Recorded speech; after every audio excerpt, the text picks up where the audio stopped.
Varicose veins కి సరైన చికిత్స కోసం సంప్రదించండి ఎవిస్ హాస్పిటల్. హాయ్ హలో నమస్తే, welcome back to Suman TV. ప్రస్తుతం మనతో పాటు ఉన్నారు motivational speaker, family counsellor, public speaker Rajanirama గారు. నమస్తే మ్యామ్. నమస్తే నవీన. మ్యామ్, లోన్లీనెస్ చాలామంది అనుకుంటారు కదా, ఒంటరిగా ఉంటే అసలు ఏంటి, ఎప్పుడు ఎలోన్గా ఉంటాడు, అలా పైకి వస్తాడా, అసలు జీవితంలో పైకి వస్తుందా ఈమె జీవితంలో అనుకుంటారు. ఈరోజు నేను ఒక టాపిక్తో మీ ముందుకు వచ్చాను. ఏ ఉమెన్ విత్ నో ఫ్రెండ్స్, అంటే ఫ్రెండ్స్ లేకుండా ఉన్నటువంటి ఒక మహిళ. మామూలుగా మనం చూసుకుంటే ఫ్రెండ్ సర్కిల్ ఉండాలి, ఫ్రెండ్స్ ఉండాలి, కోఆర్డినేషన్ ఉండాలి, కమ్యూనికేషన్ ఉండాలి, మాట్లాడుకోవాలి, షేర్ చేసుకోవాలి అంటూ ఉంటాం కదా. ఫ్రెండ్స్ లేనటువంటి మహిళలు కూడా చాలామంది ఉన్నారు. వాళ్ళ యొక్క స్ట్రెంగ్త్, వాళ్ళ మైండ్ సెట్ కానీ, వాళ్ళ పాజిటివ్నెస్ కానీ, ఇవన్నీ కూడా చాలా స్ట్రాంగ్గా ఉంటాయని నేను కూడా విన్నాను. అంటే ఉమెన్ విత్ నో ఫ్రెండ్స్ అంటే అసలు ఏం చెప్తారు? అలాంటి మహిళల యొక్క బలము ఎలా ఉంటుంది అంటే వాళ్ళకి ఒక బలమైనటువంటి గోల్, అంటే అది రీచ్ అవ్వాల్సిందే. ఒక్కొక్కరు చూడండి, ఒక ఐఏఎస్ కానీ, ఐపీఎస్ కానీ, ఒక మెడిసిన్ చదవాలంటే కూడా రిపీటెడ్గా ఎగ్జామ్స్ రాస్తూ ఉంటారు వాళ్ళు కదా. అంటే వాళ్ళకి ఒక అది గోల్. ఆ గోల్ రీచ్ అవ్వాలి అని అంటే ఈ మిగతా యావిగేషన్స్ అన్నీ పెట్టుకుంటే వాళ్ళు దాంట్లో ఎదగలేరు. ఎందుకంటే వాళ్ళకి టైం చాలా ఇంపార్టెంట్. టైము ఒక 1 minute వేస్ట్ అయినా వాళ్ళకి ఎంతో కోల్పోయినట్టు కంగారు పడిపోతూ ఉంటారు. ఎందుకంటే వాళ్ళు ఎక్కువ టైంని దానికోసం కేటాయించుకుంటే, నేను ఇది ఒక్కటే చెప్తున్నానని కాదు, తనకి గోల్ అనేది ఏదైనా కావచ్చు గాక, మళ్ళీ మళ్ళీ రిపీటెడ్గా ట్రై అగైన్ అంటారు కదా, అటువంటి ప్రిపరేషన్స్లో ఉన్న వాళ్ళు కూడా ఉంటారు. ఇంకా ఏదైనా ఒక మ్యూజిక్ నేర్చుకోవాలి, లేదన్నా ఒక మంచి పని చేయాలి, లేదన్నా ఒక ప్రాజెక్ట్ ఏదైనా తయారు చేసుకుంటున్నారు, ఏదైనా ఒక లైఫ్ ఒక డిజైన్ చేసుకుని దాని ప్రకారం ముందుకెళ్తున్న వాళ్ళు అలా డిఫరెంట్గా ఉంటారు. ఉన్నప్పుడు వాళ్ళు ఇవన్నీ పెట్టుకున్నారనుకోండి, దీన్ని ఏమంటారంటే జింజట అంటారు. ఒక ఫ్రెండ్స్ అనేది ఉండాలి ఒక లైఫ్కి అనేది మనం జనరల్గా చెప్పుకునేది. ఇటువంటి వాళ్ళు ఏంటంటే వీళ్ళు ఎవరిని తనదైనటువంటి ఆ బౌండరీ లోపలికి ఎంటర్ చెయ్యరు, తర్వాత ఎంటర్టైన్ కూడా చెయ్యరు. ఎందుకంటే ఎవరు ఫుడ్ తినడానికి కూడా వాళ్ళు టైం వేస్ట్ అవుతుందంటే ఫుడ్ తినేదాన్ని కూడా అవాయిడ్ చేస్తూ ఉంటారు. సైంటిస్టులు చూడండి, ఆడవాళ్ళైనా మగవాళ్ళైనా, వాళ్ళు తిండి ఎప్పుడు తింటారో వాళ్ళకే తెలియదు. లిక్విడ్స్ తీసుకుంటూ వర్క్ చేస్తూ ఉంటారు ఏదో స్ట్రెంగ్త్ కోసం. అది అయిపోవాలి, అందులో మునిగి తేలుతూ ఉంటారు. పక్కన ఎవరైనా పలకరించినా మాట్లాడే సిచ్యువేషన్లో ఉండరు, ఫోన్లో వచ్చినా రిసీవ్ చేసుకునే సిచ్యువేషన్లో ఉండరు. ఎందుకంటే ఆ కాన్సన్ట్రేషన్, తర్వాత టైం వేస్ట్ అవ్వకూడదు. కాన్సన్ట్రేషన్ అని ఎందుకన్నానంటే అటువంటి దాంట్లో నిమగ్నమై ఉన్నప్పుడు కాన్సన్ట్రేషన్ ఈజ్ వెరీ ఇంపార్టెంట్. ఏ పని చేయాలన్నా కూడా కాన్సన్ట్రేషన్ అనేది చాలా అవసరం. అలాంటప్పుడు వీళ్ళు ఎందుకు డైవర్ట్ అవ్వాలని కోరుకుంటారు, ఎందుకు ఎవరితోనైనా మాట్లాడాలని అనుకుంటారు. కొంతమంది తలుపులు మూసేస్తారు, డోర్ కొట్టి కొట్టి కొట్టి మోగించుకో నువ్వు తీయరు, కాలింగ్ బెల్ కనెక్షన్ తీసేస్తారు. కాలింగ్ బెల్ పొరపాటున మోగుతుంది, ఎవరైనా వెళ్ళి కొడదామని చెప్పి చూస్తే కూడా వర్క్లో ఉంది అది, మనం కొట్టామంటే కూడా దెబ్బలాడతారు. కాలింగ్ బెల్ ఎందుకు మోగిస్తున్నావు, మేము డిస్టర్బ్ అయ్యాము అని అంటారు. ఎందుకంటే వాళ్ళ రీజనింగ్స్ వాళ్ళకు ఉంటాయి. అందుకని కొంతమంది కాలింగ్ బెల్ కనెక్షన్ కూడా తీసేస్తారు. డోర్ నాక్ చేస్తారేమో, ఇంట్లో వాళ్ళు ఎవరైనా బయటకు వెళ్తారు, మళ్ళీ వస్తే కనుక డోర్ తీయాలి, నాక్ చేస్తారు, నేను లేచి డోర్ తీయాల్సి వస్తుంది అని చెప్పి డోర్ కూడా కొంచెం దగ్గరగా వేసుకుంటారు. ఈ లోపల ఎవరన్నా ఏ అమెజానోడో వచ్చాడే అనుకోండి, వాడికి కూడా వాళ్ళు రెస్పాండ్ అవ్వరు, కొంచెం తీసే ఉందిగా డోర్ అక్కడ పడేసిపో అని ఇన్నర్ మీనింగ్ అనమాట. సో నవేడేస్ వాళ్ళకు కూడా అర్థమైపోతుంది.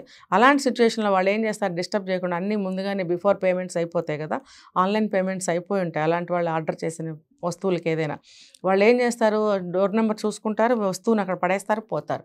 వీళ్ళు వాళ్ళ ఓన్ టైంలో లేచి వచ్చినప్పుడు చూసుకుంటారు, తీసుకుంటారు. అంటే అంత మెయింటైన్ చేస్తున్నారు, నాకు తెలుసు, నేను చూస్తున్నాను కూడా రెగ్యులర్గా. సో వాళ్ళు ఒక్క నిమిషం టైం వేస్ట్ చేయరు, ఎవరిని ఎంటర్టైన్ చేయాలనుకోరు.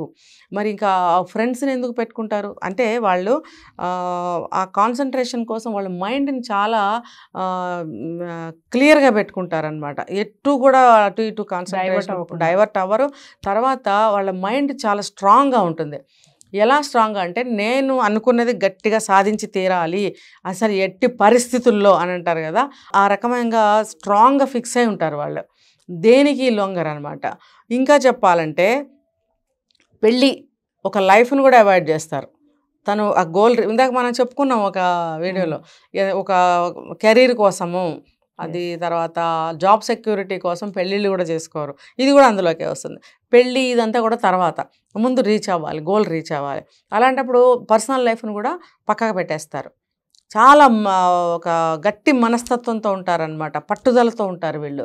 ఒక సంకల్పం వాళ్ళు చేసుకున్నారు అని అంటే దాన్ని ఆ గోల్ రీచ్ అయ్యే వరకు కూడా సంకల్పాన్ని కంకణం కట్టుకుంటూ ఉంటారు కదా, అప్పటివరకు ఆ కంకణాన్ని విప్పరన్నమాట. ఈ మధ్యలో ఎవరు వచ్చినా ఏది వచ్చినా ఐ డోంట్ కేర్ అంటారనమాట. ఇంకేంటంటే వాళ్ళకి అవసరం ఉండదు, తనకేదైనా వస్తువులు కావాలంటే ఆర్డర్ చేసుకుంటారు, వెళ్ళి తెచ్చుకుంటారు. ఇంకా పక్క వాళ్ళు కొంచెం కొంచెం ఇట్లాగా కెలకాలని చూస్తారు కదా, డిస్టర్బ్ చేయాలి. అలాంటి వాళ్ళతో కూడా మొహం మీద చెప్పిన అమ్మాయిలే నేను చూస్తున్నా.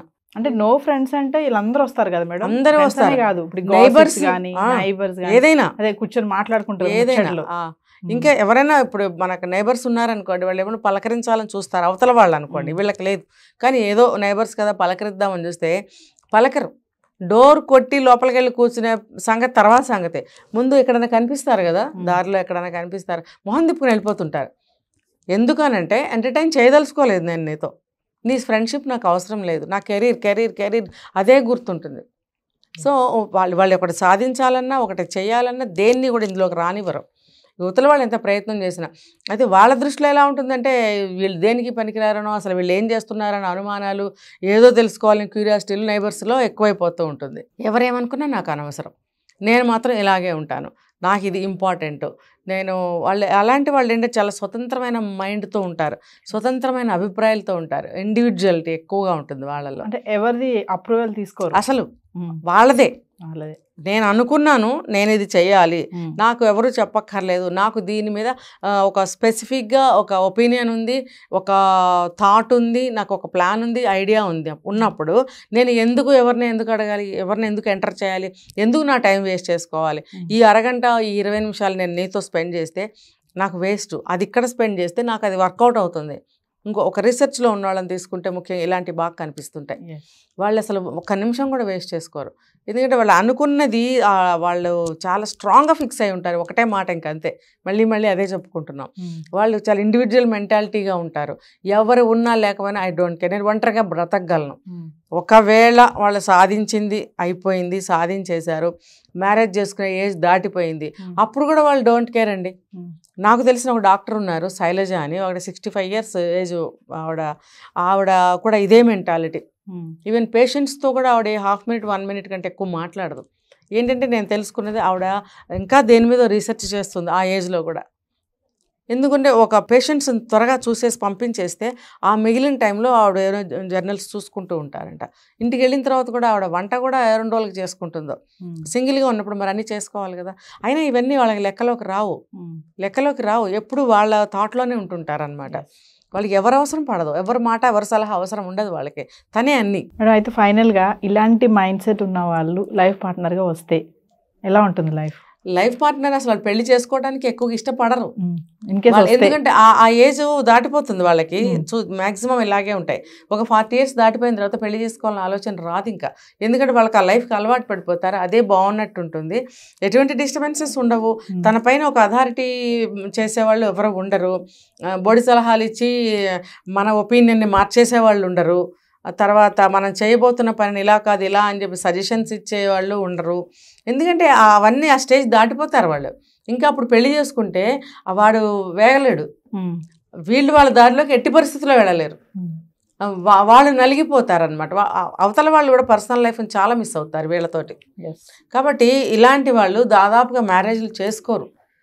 చేసుకుంటే కూడా అలాంటి category, suppose for example scientist అయితే ఒక సైంటిస్ట్ని, డాక్టర్ అయితే ఒక డాక్టర్ని, ఏమన్నా ఎక్కడన్నా ఒక పర్సెంట్ మిగిలితే ఇష్టం ఉంటే అలా చేసుకుని సెటిల్ అయిన వాళ్ళు చాలా తక్కువ మంది ఉంటారు, తప్పితే మామూలుగా ఎవరితోటి సెట్ కాదు వాళ్ళకి. అంటే సక్సెస్ఫుల్ కేటగిరీస్లోనే ఇలాంటి మైండ్ సెట్లు ఉంటాయంటారు ఖచ్చితంగా. లేకపోతే వాళ్ళు ఎలా సక్సెస్ అవుతారు? సక్సెస్ అయిన ప్రతి వాళ్ళు కూడా ఒక గట్టి సంకల్పంతో, గట్టి స్ట్రాంగ్ మైండ్ తోటి, స్ట్రాంగ్ ఒపీనియన్స్ తోటి ఉంటారు కాబట్టి వాళ్ళు సక్సెస్ అవుతారు. So women with no friends అంటే అమ్మో చాలా ఉంది, అంటే చాలా బ్రాడ్ మైండ్ ఉంటుంది, స్ట్రెంగ్త్ ఉంటుంది, ఆలోచన శక్తి కానీ ఇవన్నీ కూడా మనం చాలా ఉంటుంది. ఇంకా వాళ్ళు ఏ విషయాన్ని కూడా నేరోగా తీసుకోరు, వాళ్ళు టేక్ ఇట్ ఈజీగానే తీసుకుంటారు. ఇది ఒకటి ఉంది వాళ్ళల్లో. ఇప్పుడు మనం అదేంటి ఇది ఇలా జరిగిపోయిందంటే ఏముంది ఇందులో అంటారనమాట, అంత ఈజీగా తీసుకుంటారు, చాలా బ్రాడ్గా ఉంటారు వాళ్ళు, మంచి మనస్తత్వంతో కూడా ఉంటారు. ఎందుకంటే అంత బ్రాడ్గా ఉన్నవాళ్ళు అబ్వియస్లీ వాళ్ళ మైండ్ చాలా మంచి మనస్తత్వంగానే ఉంటారు వాళ్ళు. మంచి మనస్తత్వంగా ఉంటారు. సో వీళ్ళ వల్ల ఎవరికి నష్టం కూడా ఉండదు, కానీ వాళ్ళని డిస్టర్బ్ చేయటం వాళ్ళు ఇష్టపడరు. వాళ్ళు చాలా ఇండివిజువల్గా, చాలా బ్రాడ్ మైండ్గా, చాలా వాళ్ళకి మెంటల్గా చాలా పవర్ఫుల్గా కూడా ఉంటారు వాళ్ళు. ఎందుకంటే వాళ్ళు సంకల్పం ఎప్పుడైతే అంత స్ట్రాంగ్గా చేసుకుంటారో, వాళ్ళ నిర్ణయాలన్నీ స్వతంత్రంగా ఇండివిజువల్గా తీసుకోవటం ఎప్పుడైతే అలవాటు అవుతుందో, వాళ్ళు చాలా అంటే చాలా స్పెసిఫిక్గా, స్ట్రాంగ్గా, చాలా శక్తివంతంగా, పవర్ఫుల్గా ఉంటారు వాళ్ళు. Yes, thank you.